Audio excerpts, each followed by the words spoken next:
Olá, mais uma vez nos reunimos para o nosso estudo da noite de hoje do livro A Gênese, de Allan Kardec. Hoje é a sessão de número 59, dia 25 de setembro de 2023. Nós estamos no capítulo 15º, que trata dos milagres do Evangelho. E nós estamos exatamente nos itens que mostram, que envolvem, que apresentam as curas de Jesus. Então, Kardec nos mostra o quanto essas curas podem ser explicadas, né? E ele também mostra, principalmente nesse momento que nós vamos ver, sobre a maneira com que se pensava sobre o trabalho, na crença da época, né, que não se poderia fazer nada aos sábados. E Jesus curava exatamente nesse dia, em algumas ocasiões. Então, nós vamos então entrando no nosso estudo da noite de hoje, né? Aqui estamos. Então, estamos no item 18, né, do estudo de hoje, e ele tem por nome mão seca. Então, vamos saber o que representa isso. Então, é importante que a gente saiba o que foi que Marcos, no Evangelho, descreveu. Então, no item 18 do livro A Gênese, né? Porque, na verdade, é o capítulo 3º, versículo de 1 a 8, do Evangelho segundo São Marcos. Jesus entrou de outra feita numa sinagoga, onde encontrou um homem que tinha uma mão seca. E eles o observaram para ver se curaria no dia de sábado. Eles quem? Os fariseus, ou pelo menos os doutores da lei, os judeus lá que tinham algum cargo administrativo na época, né? A fim de que tivesse motivo para acusá-lo. Então ele disse a esse homem que tinha a mão seca: erguei-vos e vinde ter ao centro. Então ele disse-lhes, aí disse para os judeus: é permitido no dia de sábado fazer bem ou mal, de salvar a vida ou de tirá-la? E eles permaneceram em silêncio. Mas ele, olhando-os com raiva, alarmado que estava pela cegueira de seus corações, disse a esse homem: estendei vossa mão. E este a estendeu e ele a tornou sadia. Logo, os fariseus, tendo saído, se aconselharam contra ele com os herodianos, que era a guarda, né, de Herodes, sobre o meio de prendê-lo. Mas Jesus se retirava com seus discípulos para o mar, onde uma grande multidão de povo o seguiu da Galiléia e da Judéia, de Jerusalém, da Idumeia e de além Jordão, e os do redor de Tiro e do Sidom, ou Sidom, né? Tendo escutado falar das coisas que ele fazia, vieram em grande número encontrá-lo.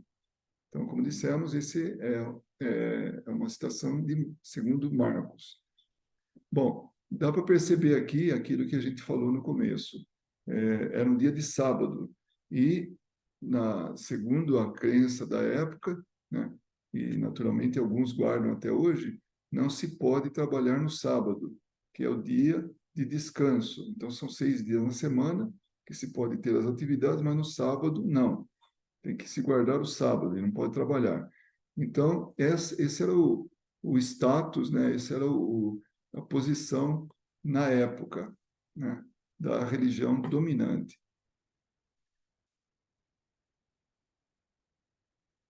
Depois tem um outro caso, no item 19, a mulher curvada. Jesus ensinava numa sinagoga todos os dias de sábado. E um dia, ele aí viu uma mulher possuída de um espírito que a fazia doente há 18 anos, e ela estava tão curvada que não podia olhar para cima. Jesus, vendo-a, chamou-a e lhe disse: mulher, estás livre de vossa enfermidade. E, ao mesmo tempo, ele lhe impôs as mãos, colocou as mãos sobre ela, impôs.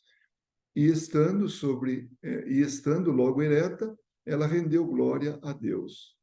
Mas o chefe da sinagoga, indignado com isso, lembrando que era um sábado, né? Pois que Jesus tinha curado num dia de sábado, disse ao povo: há 6 dias destinados para trabalhar, vinde nesses dias para serem curados, e não nos dias de sábado. O Senhor, tomando a palavra, disse-lhe: hipócritas, há, há algum de vós que não solta seu boi ou seu asno da manjedoura no dia de sábado, nem o conduz a beber? Porque, pois, não é possível livrar de seus laços em um dia de sábado essa filha de Abraão, que Satã tinha mantido assim atada durante 18 anos? A essa palavra, todos os seus adversários permaneceram confusos, e todo o povo ficou arrebatado de vê-lo fazer tanta ação gloriosa. Isso está em Lucas, capítulo 13º, versículos 10 a 17. Kardec faz um esclarecimento, né? Faz uma observação aí. Então, é o item número 20. Esse fato prova que, àquela época, a maior parte das doenças era atribuída ao demônio, e como Jesus se referiu a Satã, né? E que se confundia, como atualmente, as possessões com as doenças, mas no sentido inverso. Então, ele está falando aí das obsessões, né? Kardec está falando das obsessões, que ali certamente havia um espírito que obsidiava a mulher, que fazia com que ela caminhasse curvada. E aí vem, para fechar essa observação de Kardec, isso é, atualmente, os que não, isto é, atualmente os que não acreditam nos maus espíritos confundem as obsessões com os males patológicos. Nós, da doutrina espírita, né, que estudamos o espiritismo, que praticamos o espiritismo, para nós não é novidade que as obsessões elas podem causar mal, né, mal para as pessoas, e esse mal não é refletido nos exames clínicos, nos exames médicos. Então, o médico fala, olha, você não tem nada. Então, não é que tudo é obsessão, mas em muitos casos, as obsessões, elas não refletem nos exames, mas no paciente, sim, ou no obsedado, sim, porque eles são atingidos por isso, que são as tais das doenças fantasma, né, que as pessoas falam. Aí, seguindo, tem o caso do paralítico da piscina. Então, é o item 21. Por isso, a festa dos judeus, estando chegadas, Jesus se foi a Jerusalém. Ora, existia em Jerusalém uma piscina das ovelhas, que se chama em hebraico Betsaida, que tinha 5 galerias, nas quais estavam deitados um grande número de doentes, cegos, coxos e os que tinham membros dessecados, que todos esperavam que a água fosse agitada. Então, ao longo da leitura aí, nós vamos entender exatamente o que era isso aí. Mas imagine uma piscina onde tem onde ela é dada como miraculosa e em torno dela haviam muitos doentes, né? Pois o anjo do Senhor, em um certo tempo, descia nessa piscina e agitava a água. O que entrasse primeiro, após a água ter sido agitada, estaria curado, qualquer que fosse a doença. Então, essa era a crença, era isso que acontecia, né? Aquele primeiro que, logo depois que a água se agitava, ele ia lá e se banhava e era curado. Então, essa era a crença. Ora, havia um homem que estava doente após 38 anos.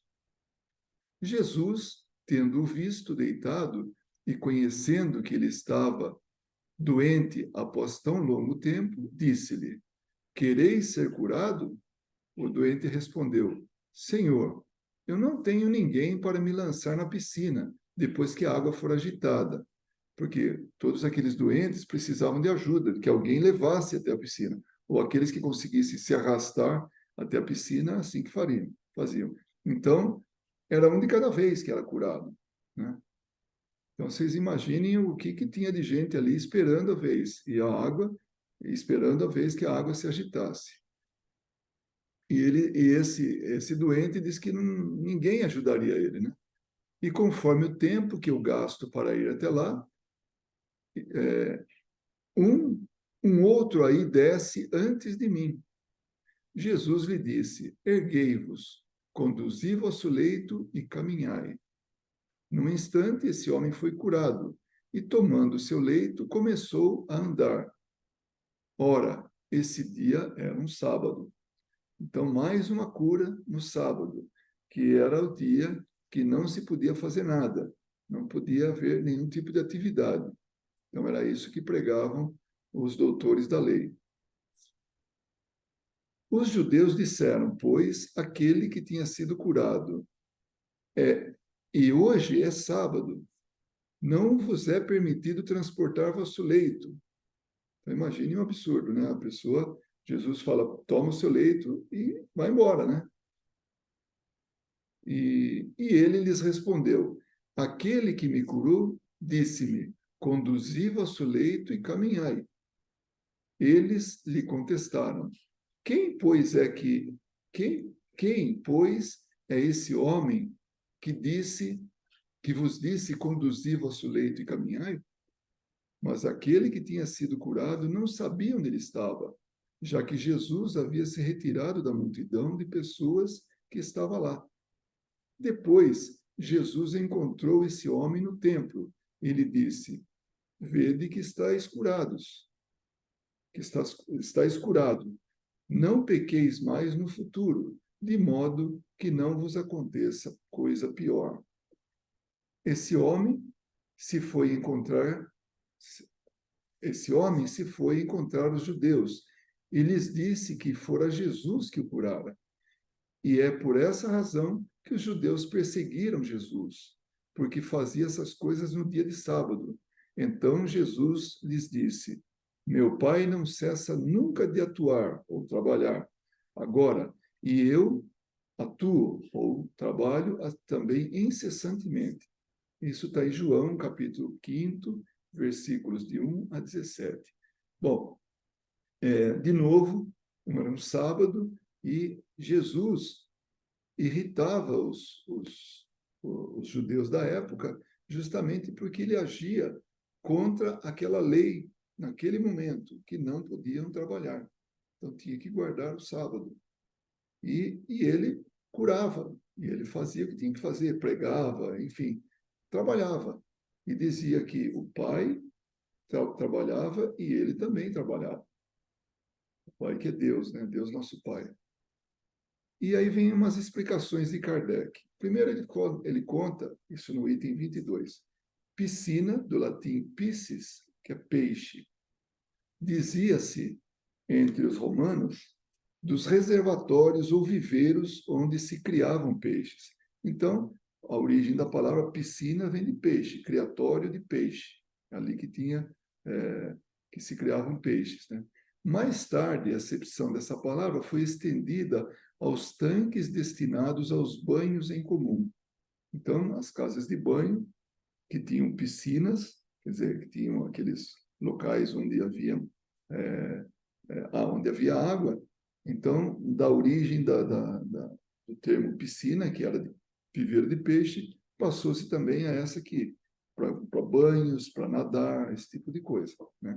Então, Kardec já começa explicando aí. Lembrando que ele era um pedagogo, e, como pedagogo, ele estava sempre buscando transmitir da maneira mais fácil o entendimento das palavras. A piscina de Betsaida, em Jerusalém, era uma cisterna, né, um poço, próxima do centro, do templo, alimentada por uma fonte natural, onde a água parecia ter tido propriedades curativas. Era, sem dúvida, uma fonte intermitente que, em determinadas épocas, jorrava com força e revolvia a água. Então, era uma cisterna, um tanque, onde a cada tempo saía um jorro de água, a água se agitava, né? que aí diziam que era dos anjos, né? Que faziam, os anjos do Senhor lá, que faziam com que a água fosse agitada, e quem tomasse banho dela, né, ele aí era curado. Mas vamos seguir que Kardec vai explicar melhor, né? Conforme a crença comum, esse momento era mais favorável às curas. Talvez, na realidade, no momento dessa saída, né, a saída da água, esses jatos, né, intermitentes, a água tivesse uma propriedade mais ativa, ou a agitação produzida pela água jorrante movimentasse o lodo, salutar para certas moléstias. Isso é conhecido até hoje, né? Esses banhos de lama, esse tipo de coisa, porque a lama contém algumas propriedades, alguns elementos lá que podem agir para a boa saúde, né? Esses efeitos são muito naturais e perfeitamente conhecidos atualmente. Kardec está explicando que as curas de Jesus em nada tinha de miraculosa. O que tinha era conhecimento da parte de Jesus e mais o magnetismo dele. Então, associando essas duas coisas, além do desejo de fazer o bem, ele tinha as curas, ele fazia as curas. Hoje é possível que façam curas. Daqui a pouco a gente vai até mostrar alguns livros que os títulos que hoje tratam somente disso, curas espirituais, curas que são promovidas por espíritos. Ou ainda, a gente já viu anteriormente que o que antes era milagre, hoje se faz de forma assim, normal, que a ciência faz. E não é tido como milagre, é tido como cura pela ciência. E foi dado exemplo, né, na, na nossa sessão de estudos anterior, que a lepra, por exemplo, que naquela época foi curada por Jesus, hoje a medicina cura a lepra. Já curava na época né? Bom, agora existem remédios para isso. Isso que é verdade. Então Jesus curou e a medicina cura também. E o que tem de miraculoso nisso? Nada. Tem conhecimento, tem capacidade para promover isso. Um do lado de Jesus, da época, e outro agora, que é o conhecimento sobre a ação medicamentosa, que não deixa de ser a mesma coisa. Mas, seguindo, né? Esses efeitos são muito naturais e perfeitamente conhecidos atualmente. Mas então as ciências estavam pouco avançadas e via-se uma causa sobrenatural na maior parte dos fenômenos incompreendidos. Os judeus atribuíam, pois, a agitação dessa água à presença de um anjo, e essa crença lhes parecia ainda melhor fundamentada, pois nesse momento a água era mais salutar. Então, naquele momento da agitação, haviam pessoas que eram curadas, mas por fatores, talvez medicamentoso que houvesse naquele lodo, naquela água misturada com lodo, né? Depois de ter curado esse homem, Jesus lhe disse: no futuro não pequeis mais, para que não vos aconteça algo de pior. Kardec explica: por essas palavras, fez-lhe entender que a sua doença era uma punição e que, se ele não se melhorasse, poderia ser novamente punido ainda mais rigorosamente. Essa doutrina é inteiramente de acordo com o que ensina o Espiritismo. O que ensina o Espiritismo? Que nós, quando cometemos um erro, moralmente falando, né, contra nós, contra outros, então nós retornamos na nossa reencarnação, né, numa reencarnação posterior, para saldar esse débito. E isso se paga com trabalho, que é o sinônimo de amor, né, no caso, ou de dor, de sofrimento. E isso é algo que os espíritos, ao reencarnarem, fazem já esse compromisso, estabelecem esse compromisso.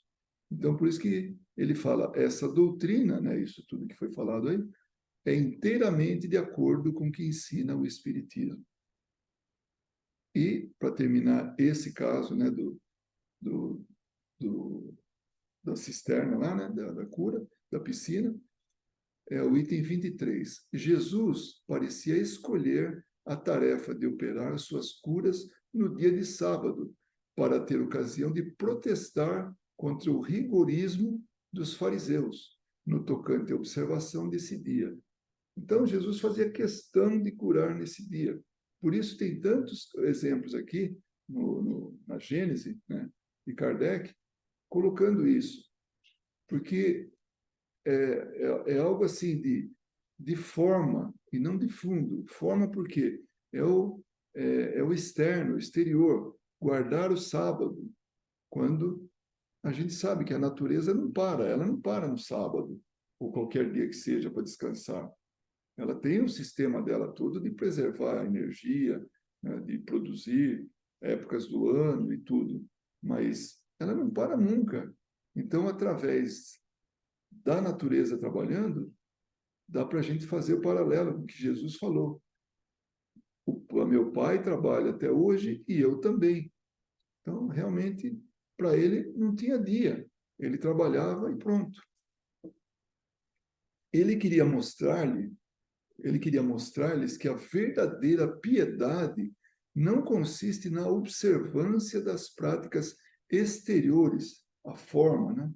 E das coisas formais, mas que está no sentimento, ou nos sentimentos do coração. Isso é que conta. Se a gente tiver a oportunidade de fazer o bem, não importa o dia.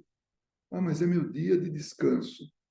Tá bom. Se você fez isso, se você determinou um dia para você descansar, é uma coisa. Mas se tiver uma emergência, se alguém precisa de ajuda, a gente sai do descanso e vai ajudar. Então, isso que se seguia na época, Jesus mostrava que não era justo, não era coerente. E ele justifica dizendo: meu pai nunca cessou de agir, trabalhar até o presente, e eu atuo, trabalho também incessantemente. E é uma realidade. Jesus nunca parou, nunca teve momentos de ócio, porque desde que ele assumiu por responsabilidade essa humanidade a qual nós pertencemos, ele não parou. Graças a Deus que ele não parou, porque nós estamos dependentes dele, da benevolência dele, da caridade dele, do amor dele, para que a gente possa progredir. Isso é uma verdade, isso é uma realidade. Jesus não para, ele trabalha incessantemente. Então, nós que temos ainda algum resquício, né, de religiões passadas, de ele pregado na cruz, ele está ali como um símbolo. Não, ele não é um símbolo. Ele é um ser vivo que tem uma responsabilidade muito grande e está nos atendendo nisso, está nos auxiliando nisso. É o mesmo que dizer: Deus não suspende nunca suas obras, nem sua ação sobre as coisas da natureza no dia de sábado. Ele continua no labor produtivo do que seja necessário à vossa nutrição e à vossa saúde, e eu sou o seu exemplo. Então é como se Jesus dissesse isso, né? Que Deus não suspende as obras dele, não suspende o trabalho incessante da natureza. Ele continua trabalhando, né, para que possa nos alimentar, para que possa atender às necessidades da nossa saúde, pela importância que é isso, porque nós precisamos da saúde, precisamos do alimento, para que a gente possa continuar a nossa caminhada evolutiva. Aí o item 24 tem o caso do cego de nascença. Esse é o que ele dedica mais tempo. Esse é o último caso que a gente vai ver hoje, mas nós vamos ver que ele dedica bastante tempo falando a respeito desse cego, né? Quando Jesus passava, viu um homem que era cego desde o seu nascimento. Veja, isso é importante. Ele nunca enxergou. não podia trabalhar, e aí ele esmolava, ele pedia esmolas, né? Ele vivia da esmola. E seus discípulos fizeram-lhe esta indagação. Olha o que os discípulos perguntam para Jesus. Mestre, é o pecado desse homem ou o pecado daqueles que o puseram no mundo, que é a causa de que tenha nascido cego? Olha a crença na época. A cegueira daquele homem era resultado das duas uma, ou dos pais, né, que colocaram ele no mundo, que pecaram, então ele era o resultado disso, ou então foi ele que pecou, né? Então, o que era, né?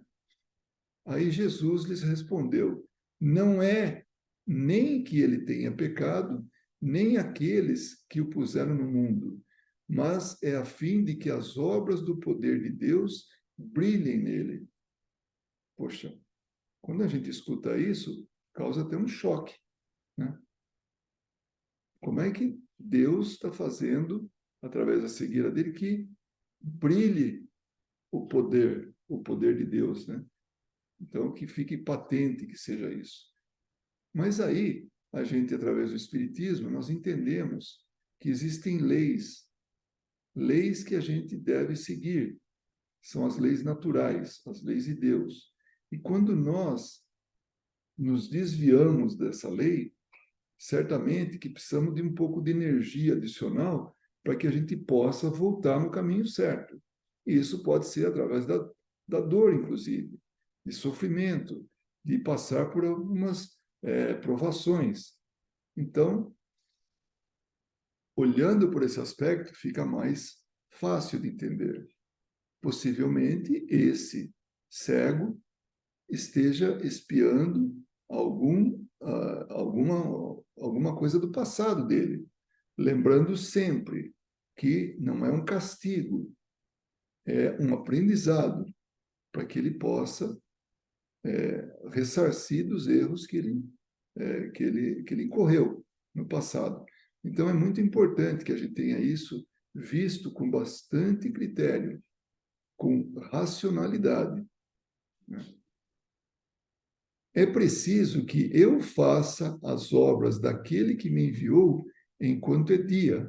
A noite vem, na qual ninguém pode atuar. Tanto que estou no mundo, sou a luz do mundo. Então, isso tudo precisa também ser compreendido. Nós temos essa crença, né, em alguns momentos, de que a gente não pode trabalhar na escuridão da noite, né? Tem que respeitar isso, alguma coisa desse tipo, né? Mas Jesus ele estava dizendo que ele era a luz do mundo, né? Que assim ele estava se colocando. E às vezes eu penso, agora isso é meu, tá? Por favor, que seja bem entendido. Talvez esse cego ele reencarnasse por, assim, por um desprendimento para que houvesse a cura dele, para que ele fosse curado é, nessa circunstância, nessa ocasião, na vinda de Jesus. Como teve muitos daqueles que vieram nessa época, reencarnaram, e foram os mártires do cristianismo, que nasceram justamente para passar pela provação de serem sacrificados nos circos, né, no circo romano, e teve toda aquela perseguição, né? Então, da mesma forma que houve isso, que foi alguma coisa pré-determinada, já combinada, né, vamos dizer assim, talvez esse cego também viesse nessas circunstâncias. Mas nada impede que tenha sido realmente que ele estivesse espiando passando por essa provação por algo que ele fez no passado e, de alguma maneira, comprovando as leis naturais ou as leis de Deus, né? Após ter dito isso, ele cuspiu na terra e, tendo feito lama com a saliva, ele untou com esta lama os olhos do cego. E lhe disse: ide vos lavar na piscina de Siloé, que significa enviado, era o nome da piscina. Ele foi lá e se lavou e voltou vendo com claridade. Aí a gente fica até assim claro para a gente da capacidade de Jesus, a capacidade de cura dele, quando ele pegava o material que haveria na lama, porque todos nós sabemos que tem minerais nessa lama. Tem uma carga microbiológica? Claro que tem muitos contaminantes, né? Mas tem também esses elementos, esses esses ingredientes que estão na lama ali, né? Elementos que podem ser atuados a benefício do cego.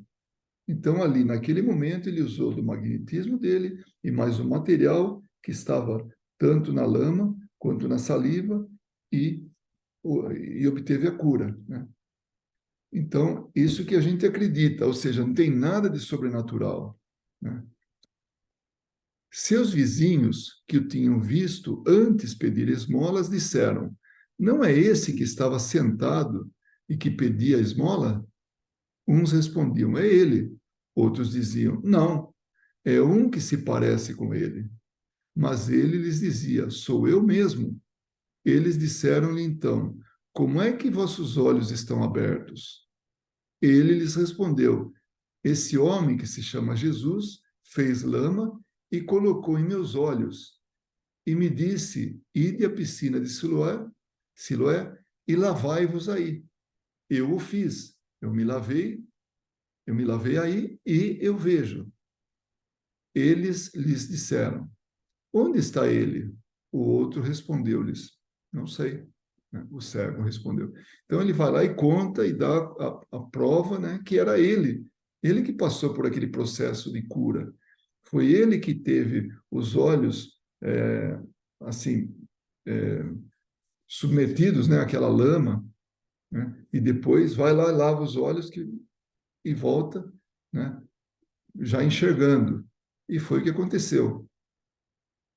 Então eles, aquelas pessoas, né, aqueles curiosos que estavam comentando, conduziram aos fariseus esse homem que tinha sido cego. Lembrando que os fariseus, eles eram a lei da época, porque é,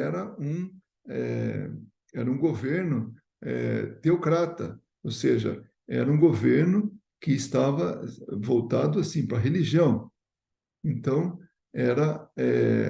eles tinham sempre a última palavra, né? Então, levaram esse cego lá para o fariseu, né? Para os fariseus. Ora, era, de novo, né, o dia de sábado, e Jesus tinha feito essa obra e lhe havia aberto os olhos. Então, parece que Jesus fazia de propósito, curar no sábado, justamente para provocar os judeus. Os fariseus o interrogaram o homem que era cego, pois também que eles próprios, para saber como tinha recuperado a visão. E ele, o ex-cego, lhes disse: ele pôs lama sobre os olhos. Eu me lavei e eu vejo. Imagine quantas vezes esse senhor contou essa história, né? Para todo mundo, a história da cura. Então é impossível que não tenha sido registrado isso, porque ficou. Tamanha era a frequência com que ele contava isso. Sobre isso, alguns dos fariseus disseram: esse homem não é jamais um enviado de Deus, que era Jesus, já que não guarda nunca o sábado. Imagina só. Então, Jesus não era, né, enviado de Deus porque não guardava o sábado. Ele continuava trabalhando no sábado. Mas outros disseram: como um homem periculoso poderia fazer tais prodígios? E havia por lá divisão entre eles. Então havia essa discussão, mas peraí, se ele fez isso, ele não está fazendo mal, ele está fazendo bem. Então como é que ele pode ser perigoso? Como é que ele não pode ser o enviado de Deus? Disseram, pois, de novo ao cego: E tu, o que dizes desse homem que te abriu os olhos? E ele falou com a maior simplicidade. Ele respondeu: Eu digo que é um profeta. Mas os judeus não acreditaram absolutamente que esse homem tivesse sido cego e que recuperara a vista, até que fizeram vir seu pai e sua mãe. Olha como a coisa evoluiu. Já não bastava só falar, não bastava falar, ter a palavra daquele que foi beneficiado com a cura. Eles interrogaram o pai e a mãe. Eis aí vosso filho, que dizeis que nasceu cego? É esse aí? Esse é seu filho, nasceu cego? Como, pois, ele vê atualmente? Como é que ele está enxergando agora? Olha só o medo respondendo, né? O pai e a mãe responderam: Nós sabemos que esse é o nosso filho e que nasceu cego, mas não sabemos como ele vê atualmente. E não sabemos nada mais sobre quem lhe abriu os olhos. Interrogai-o, ou seja, pergunta para ele. Ele tem idade para responder por si próprio. Mais para frente, Kardec vai explicar que do medo, né, que eles tinham, né? Seu pai e sua mãe falavam dessa forma porque temiam os judeus, porque os judeus já tinham resolvido em conjunto que qualquer um que reconhecesse Jesus como sendo o Cristo, o Messias, né, o enviado de Deus, seria excluído da sinagoga. Isso foi o que obrigou o pai e a mãe a responder: ele tem idade, interrogai a ele mesmo. Então, o medo de ser expulso da igreja, né? Como qualquer igreja da comunidade ser expulso, ninguém quer isso. Então, aqueles adeptos, aqueles crentes, eles não querem ser expulsos, né? Aí, seguindo, né, mais um trecho do Evangelho de João, né, nesses versículos. Eles chamaram, pois, uma segunda vez esse homem que havia sido cego. Eles disseram: Rende glória a Deus. Nós sabemos que esse homem é um pecador. Ele lhes respondeu: Se é um pecador, de novo, com a simplicidade. Então, fala, rende, né, a glória a Deus e afirma que ele é um pecador. Nós sabemos que ele é um pecador. E ele responde, né, o ex-cego: Se é um pecador, de nada sei, mas tudo que sei é que eu era cego e que eu vejo atualmente. Eles lhes disseram ainda: Que a ti fez, o que a ti ele fez, e como abriu teus olhos? Respondeu ele: Eu já disse para vocês, e vós entendeis. Por que quereis ouvir ainda uma vez mais? É que quereis tornar-se seus discípulos? Então, aí até provocou, né, os homens da lei. Vocês querem seguir ele também, né? Sobre quem eles o carregaram de injúrias e lhes disseram: Se tu mesmo, seu discípulo, se tu mesmo, seu discípulo, para nós somos os discípulos de Moisés.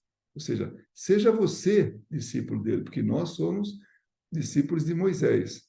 Sabemos que Deus falou a Moisés, mas para esse não sabemos de onde saiu, ou seja, de Jesus não sabemos. O homem respondeu-lhes: Eis o que é espantoso, que vós não sabeis de onde ele é, e quem tem aberto os olhos. Ora, sabemos que Deus nunca exalta os pecadores, mas se alguém honre e faça a sua vontade, é esse aí que Deus exalta. Então, olha com que simplicidade ele estava falando a respeito disso. Falou, poxa, está na cara que ele está fazendo uma coisa boa. Então, é ele, né, é a esse que Deus está exaltando, é a esse que Deus está apontando, né? Depois que o mundo existe, não se tem mais ouvido dizer de ninguém que tenha aberto os olhos de um cego de nascença. Se esse homem não fosse o enviado de Deus, ele não poderia fazer nada do que fez. Então, o cego, dentro da simplicidade dele, ele fala tudo aquilo que era preciso falar e fala para os judeus. E irritados, eles, né, dão essa resposta. És apenas um pecado desde o ventre de tua mãe e queres nos ensinar? E o excluíram, ou seja, puseram ele para fora da igreja, já não pertencia mais àquela comunidade. Então, essa era a crença, que ele era um pecado, né? Ele era o fruto de um pecado, de alguma coisa, desde, assim, da gestação da mãe dele. E como é que ele podia querer ensinar os doutores da lei? E Kardec faz uma, uma reflexão, né? Ele explica de maneira muito clara, né? Esse relato tão simples e tão ingênuo traz em si um caráter evidente de verdade. Nada de fantástico e nem de maravilhoso. É uma cena da vida real tomada sobre o fato. Algo que aconteceu e que podia ser perfeitamente explicável ou explicado, né? A linguagem desse cego é bem a desses homens simples, entre os quais o saber é substituído pelo bom senso. Ele não conhecia nada daquilo, mas ele se utilizou do bom senso para poder explicar, falar quantas vezes pediram, né, o que aconteceu para os judeus. A linguagem aqui e que retrucam os argumentos de seus adversários com bonomia, com tranquilidade, com paz, né, com boa vontade, por razões as quais não faltam nem justeza e nem propósito. O tom dos fariseus é o desses orgulhosos que não admitem nada acima da sua inteligência e se indignam ao simples pensamento de que um homem do povo possa lhes corrigir. Então, essa é a postura do orgulho, né?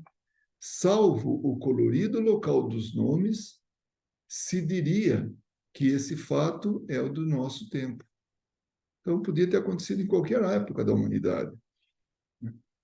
Ser enxotado da sinagoga equivale a ser posto fora da igreja. Era uma forma de excomunhão.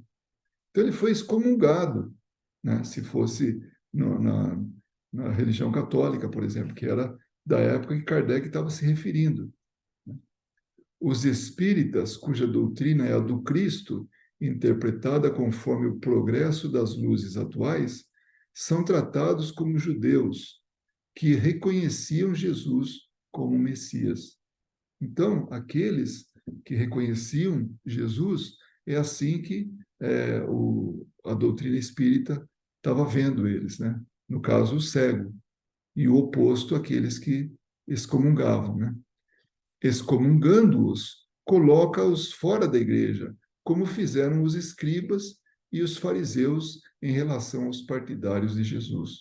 Então, todo mundo que era a favor de Jesus eram, entre aspas, excomungados, né? Não era porque eles eram enxotados, né, da, da sinagoga, né, ou da comunidade ali, já não podiam mais entrar ali, né? Assim, eis um homem que é excluído porque não pôde crer que aquele que o havia curado fosse um possuído do demônio, e porque ele glorificava Deus por sua cura. Não é o que se faz com os espíritas, o que eles obtêm, sabe os conselhos dos espíritos, volta a Deus e ao bem, curas.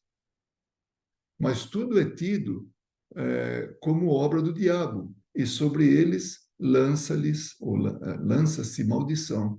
Isso é uma verdade, né? Por muito tempo, sabemos, né, da perseguição aos espíritas, ou quem quer que seja, que tenha assim, uma colocação racional sobre as coisas. Então, é contra aquilo que já estava estabelecido, né? Então, esse ir contra essa crença da época, ou mesmo nos dias de hoje, né, é ir contra o que seria a verdade, né, por eles.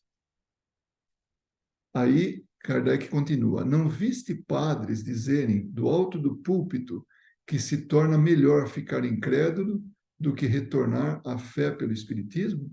Ou seja, é melhor não acreditar em nada do que acreditar no Espiritismo. Então, ele está falando de casos de perseguição ao Espiritismo. Não se tem visto dizer a doentes que não deveriam ou não deviam se fazer curar pelos espíritas se possuíssem tal dom, porque é um dom satânico. É um contrassenso, né? Então, é melhor ficar doente do que ser curado, porque está sendo curado pelos, assim, por discípulos, os seguidores do demônio, né? Que diziam e que faziam de diferente os sacerdotes judeus e os fariseus?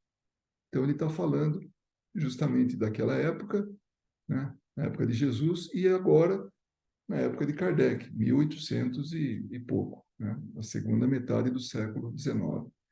De resto, é dito que tudo deva passar atualmente como no tempo do Cristo. Então, não mudou nada, ou mudou muito pouco. Tem mais gente, talvez, crendo assim, de forma racional, né, do que antes. Essa pergunta dos discípulos: é o pecado desse homem a causa de nascer cego? Indica a intuição de uma existência anterior. Caso contrário, não teria sentido, porque o pecado, que seria a causa de uma enfermidade de nascença, deveria ter sido cometido antes do nascimento e, por consequência, em uma existência anterior. Então, essa é a lógica, né? Que aí Kardec está falando, olha, de forma intuitiva, a pergunta dos discípulos era essa. Ele, não, ele pecou antes, né? O pecado dele é a causa de nascer cego? Se Jesus tivesse visto aí uma ideia falsa, ele teria dito: como esse homem teria podido pecar antes de estar entre nós? Realmente é um contrassenso. Como é que ele, né, antes de nascer, ele tinha um pecado já? Então, isso certamente, pecado, entenda-se, assim, algo de equivocado que ele fez, algo que moralmente não era correto, não estava de acordo com a moral. Então, ele não teria nascido ainda, né? Então, ele precisava ter uma vida anterior para que nascesse daquele jeito, né? E finalizando, né, em lugar disso, ele lhes disse que se o homem é cego, não significa que tenha pecado, mas a fim de que o poder de Deus brilhe nele, é como dizer que ele devia ser o instrumento de uma manifestação do poder de Deus. Se isso não era uma expiação do passado, é uma prova de que devia ser a seu progresso, porque Deus, que é justo, não poderia lhe impor um sofrimento sem compensação. Isso é muito importante. Diante das leis de Deus, há um sofrimento, mas há uma compensação. Aquele sofrimento tem um motivo. E uma vez passado por isso, passado por esse processo, né, de sofrimento, ele teria a sua libertação. Ele estaria, como espírito, melhor, porque ele compensou aquilo que ele estava, aquilo que ele fez, né? Quanto ao meio empregado para lhe curar, é evidente uma espécie de lama feita com a saliva e terra não podia ter essa qualidade, senão pela ação do fluido curador do qual estava impregnada. Então, Jesus colocou ali o magnetismo, o fluido curador, para que houvesse a cura. Então, esse era o motivo. Então, a lama e tudo foram os instrumentos para isso, né? É assim que as substâncias mais insignificantes, a água, por exemplo, podem adquirir qualidades poderosas e efetivas sob a ação do fluido espiritual ou magnético. Espiritual vem do espírito, magnético vem do encarnado, ao qual servem de veículo. A água serve de veículo, né? Ou, se quiserem, de reservatório. Então, quem de nós nunca levou numa casa espírita um frasco de água, uma garrafinha de água? Aquilo é algo assim que fosse algum tipo de misticismo? Não, é uma crença porque vem atrás, porque ela é consolidada, ela é sedimentada numa verdade. Ali é colocado o fluido espiritual ou magnético que vai ajudar aqueles que vão tomar aquela água. Então, não tem nada de excepcional, não tem nada de algo assim que seja fora das leis. Não, tem uma realidade ali. Então, é importante que a gente perceba que todo o processo, ou todo evento, tudo aquilo tem que ter uma explicação lógica. E isso é que Kardec sempre colocou para a gente. Usa o bom senso, passa tudo pelo crivo da razão, não aceita uma mentira no meio de verdades. E hoje, cada vez mais, está se propagando esse conhecimento de que existe uma ciência que vai além da ciência material. Então, a gente, alguns livros que, como comentei, né, que a gente pode se perceber, eu vou mostrar 3, né? Mas existem muito, uma literatura vasta hoje sobre o processo de cura através do magnetismo, através de fluidos manipulados por espíritos. Esse livro, por exemplo, trata, inclusive, fala muito de materialização durante o processo de cura. Então, esse é um deles. Depois, numa sequência cronológica, tem esse aqui também, curas espirituais. Então, de quê? Dos espíritos. Então, tudo de forma explicável. Não tem nada de algo absurdo, algo assim, sobrenatural, miraculoso. Esse é o mais recente também, né? A medicina espiritual. Então, esse é desse ano. Então, são livros que cada vez mais a gente percebe que se estuda isso, que se pratica isso. Muita gente já passou por cirurgias espirituais. Então, o que acontecia na época de Jesus, o que Jesus fazia, não era milagre. Isso Kardec procura deixar muito claro. Era ciência, era conhecimento, era fé, era magnetismo, coisas todas explicáveis. Então, que nós tenhamos isso em mente, aproveitando esse capítulo, aproveitando essa oportunidade desse ensinamento. Não esse capítulo, essa parte do capítulo. Nós vamos seguir na semana que vem, começando pelo item 26, as numerosas curas de Jesus. Então, nós vamos seguir com isso ainda, para ficar bastante patente que Jesus curava. Jesus se utilizava do conhecimento dele e das habilidades que ele tinha, adquiridas por ele.